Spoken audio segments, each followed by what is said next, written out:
Saudara, tahun 2025 telah berlalu dan kini muncul harapan baru di tahun yang baru. Sepanjang 2025 kami menyoroti 4 peristiwa yang menjadi perbincangan hangat di tengah masyarakat. Mulai dari penanganan pasca bencana di Pulau Sumatera, polemik tudingan ijazah palsu Presiden ke-7. Belum lagi soal implementasi program makan bergizi gratis hingga misteri kematian diplomat muda Arya Daru yang terus diburu. Lalu apakah 4 peristiwa ini akan kembali mewarnai tahun baru 2026? Inilah episode ke-55 di Poin Investigasi. Saya Dipon Berbahagia. Kami hadirkan investigasi 4 peristiwa di sepanjang tahun 2025.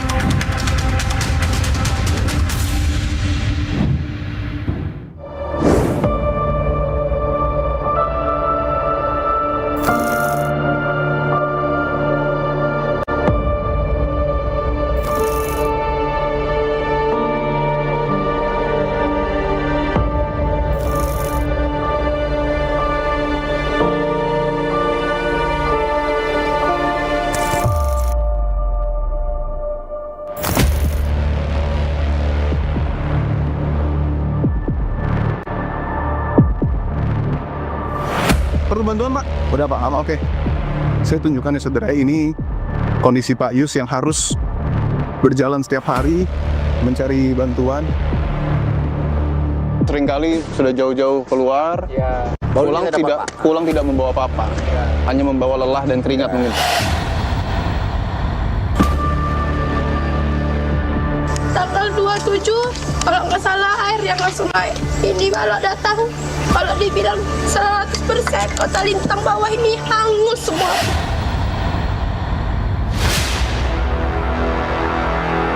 Saudara, untuk pertama kali secara eksklusif saya akan tunjukkan ini adalah kamar yang dulu digunakan oleh Presiden ke-7 Joko Widodo pada saat melakukan KKN di Desa Ketoyan. Tempat tidurnya di mana, Pak? Ya di sini. Posisi di sini ya? Ya.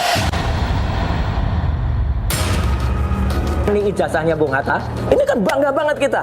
Orang Indonesia dipajang ijazahnya di negara Belanda. Artinya Anda ingin menyebutkan bahwa tidak ada alasan dari Presiden ke-7 Jokowi tidak menunjukkan ijazahnya. Betul, aneh.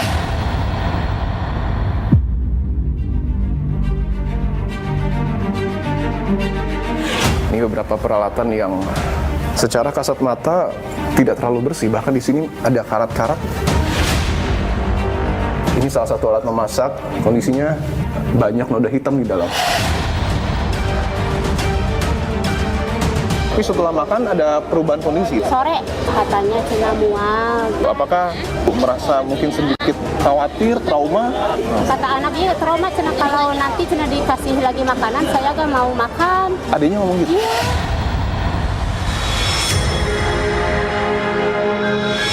Bagaimana polisi bisa memastikan bahwa peristiwa ini tidak melibatkan pihak lain ketika tidak ada bukti otentik?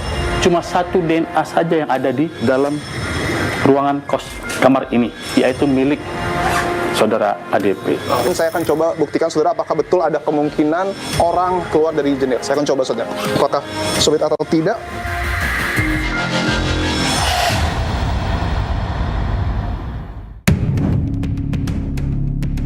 Satu bulan pasca bencana banjir bandang dan tanah longsor, masyarakat Aceh Tamiang terus berjuang hidup di tengah segala keterbatasan yang ada.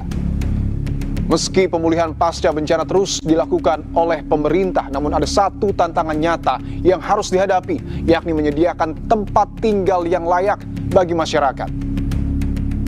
Sekretaris Kabinet Teddy Indrawijaya sebelumnya mengatakan bahwa sejak detik pertama, pemerintah telah bekerja keras untuk menangani bencana di Pulau Sumatera. Lalu seperti apa kondisi porak-poranda pada minggu pertama di lokasi bencana? Kami hadirkan kembali investigasi secara langsung di Kabupaten Aceh Tamiang.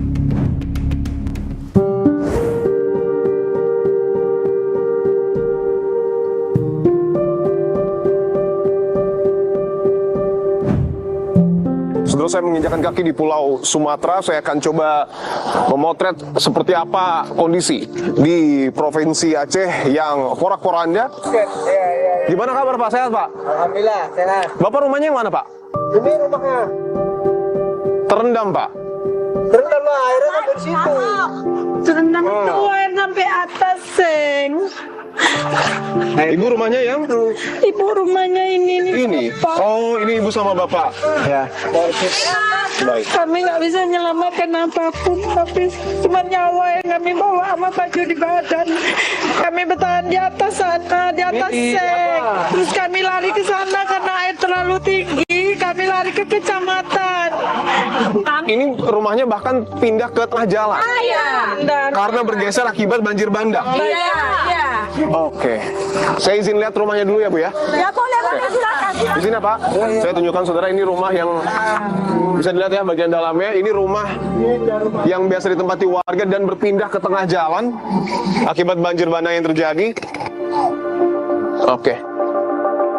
Ibu yang punya rumah ini. Dari situ handuk semua. Awal rumah ibu itu di mana, Bu? Di sana. Ini ya, yang ada pohon-pohon ini. Iya, yang kosong ini. Oh, lahan kosong ini adalah rumah ibu ya. Iya, newa aku di sini, Pak.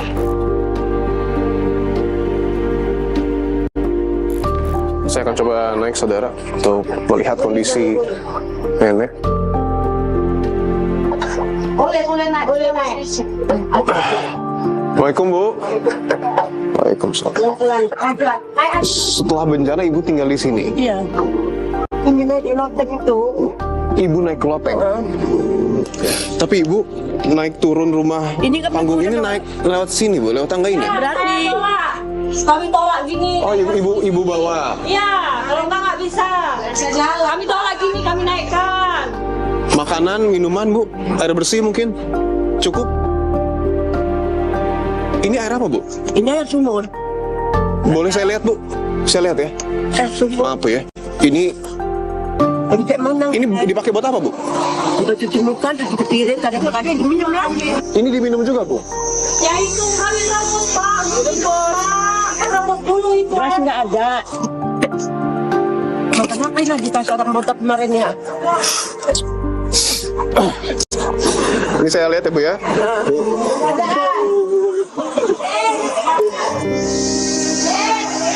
Karena sama sekali nggak ada bantuan apapun, itulah yang kami minum.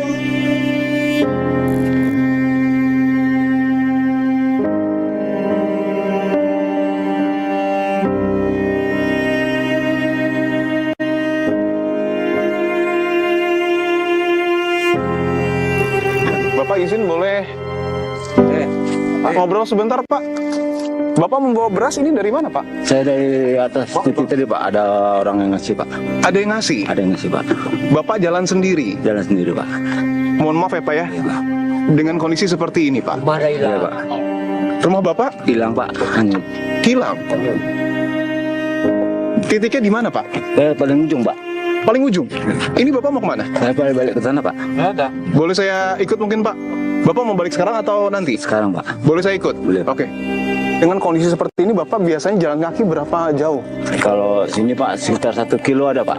1 kilo Bapak pulang pergi? Iya, Pak. Pak, izin boleh saya bantu mungkin, Pak ya? Ini supaya lebih berasnya mau saya bawa juga, Pak. Biar gini nggak mau. Tidak apa-apa, oke. Perlu bantuan, Pak? Udah, Pak. Nggak mau. Oke. Saya tunjukkan ya, saudara, ini kondisi Pak Yus yang harus berjalan setiap hari mencari bantuan. Dan kondisi tentu tidak mudah ya.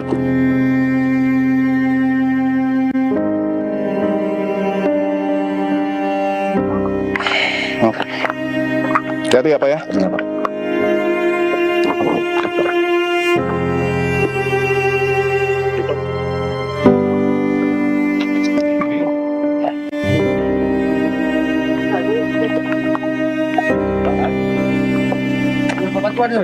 Ini ada di atas tadi.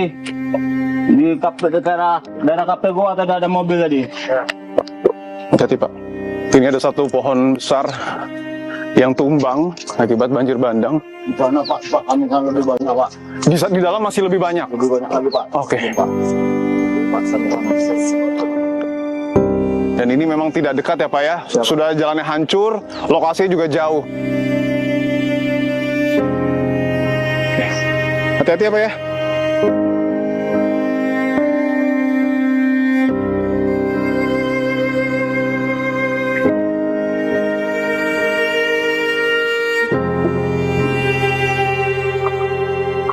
Hati-hati, Pak.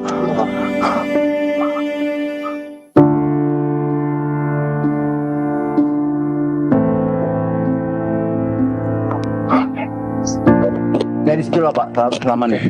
Saya tunjukkan saudara itu rumah atau rumah tetangga ya Pak ya? Rumah tetangga. Yang digunakan oleh Pak Yus untuk tinggal sementara waktu. Banjir.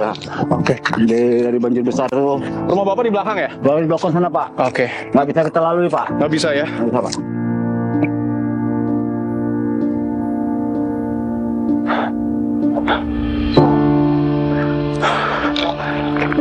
Istirahat dulu Pak. Ya, Pak. Ini Pak, saya di sini Pak. Nah, dari selama banjir saya di sini. Nah, ini saya di rumah saya di belakang sana Pak. Udah nggak ada lagi Pak di belakang sana. Saya selama banjir dari pertama air naik saya di sini lah Pak. Pas sengaja kan kami keluar. Alhamdulillah tadi keluar saya dapat ini. Oh, tapi biasanya Bapak kalau keluar selalu dapat atau Enggak juga Pak. enggak juga? Enggak juga Pak, karena di luar itu terlalu ramai Pak. Apalagi saya dengan kondisi ini, manum kita berebut. Berarti Bapak mungkin seringkali sudah jauh-jauh keluar, pulang tidak membawa apa-apa, hanya membawa lelah dan keringat mungkin Pak. Untuk saat ini mungkin rombongan Bapak ini lah yang baru sampai ke ujung sini.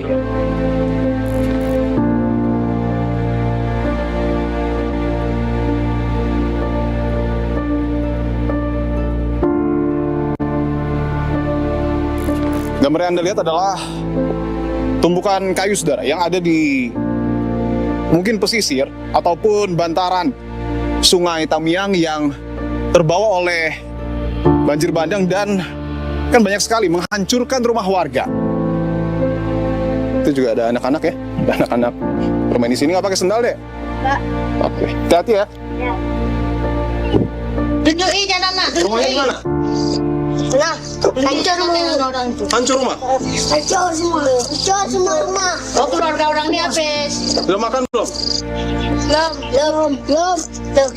Belum makan? Belum.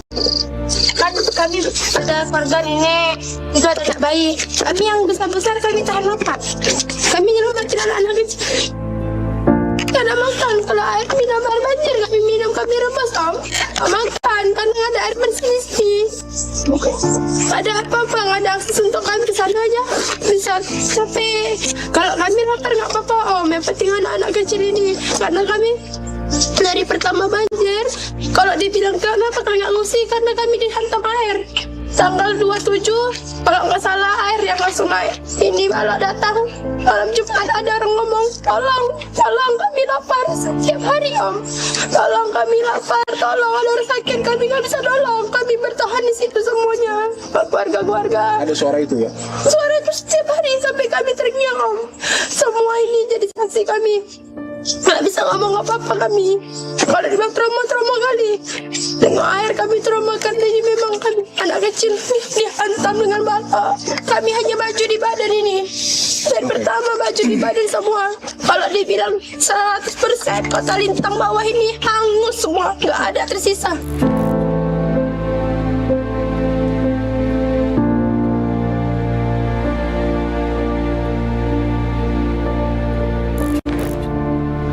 Saya ingin tunjukkan, ini apa Pak? Rapot? Iya, rapot sekolah. Rapot sekolah? Iya, kena banjir. Ini saya akan tunjukkan saudara, ini salah satu rapot ya, milik murid yang ada di sini. Tebal sekali ya. Lumpurnya. Tapi lambang Garudanya masih terlihat.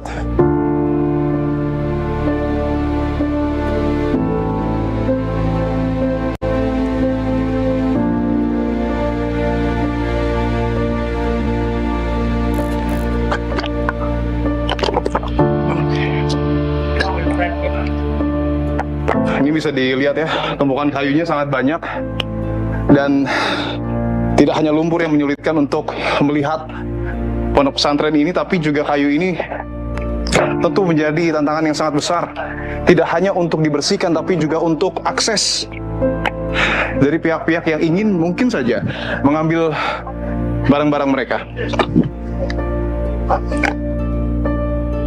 Aksesnya ini ya Pak? Iya, dari sini ada, dari sana ada. Iya. Ini harus berhati-hati ya karena masih tertutupi lumpur. Dan tentu masih ada material kayu.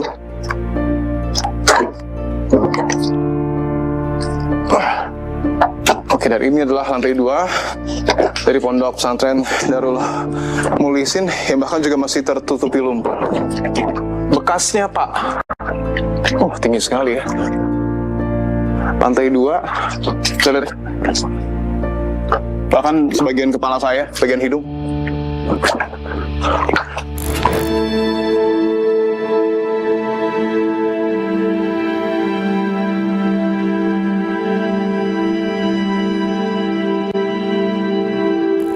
Bisa kita turun, Pak?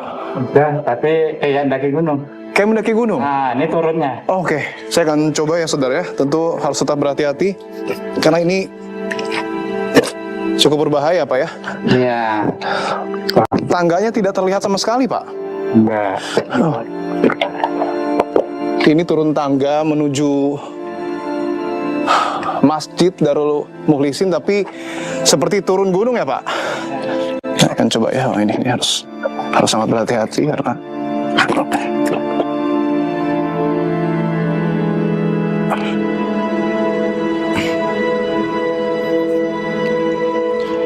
licin dan banyak kayu ya.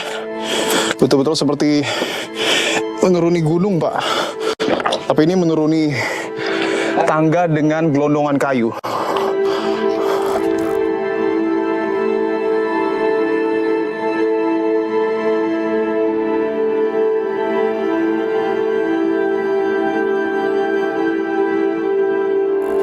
Ini adalah bagian dalam ya dari Masjid Darul Muhlisin. Bisa dilihat ya, lumpurnya ternyata kalau dilihat dari luar itu mungkin tidak terlalu tebal ya, Pak ya. Tapi kalau dilihat ataupun dimasuki bisa lihat selutut orang dewasa, dan ini rata. Semua sudut tertutupi lumpur.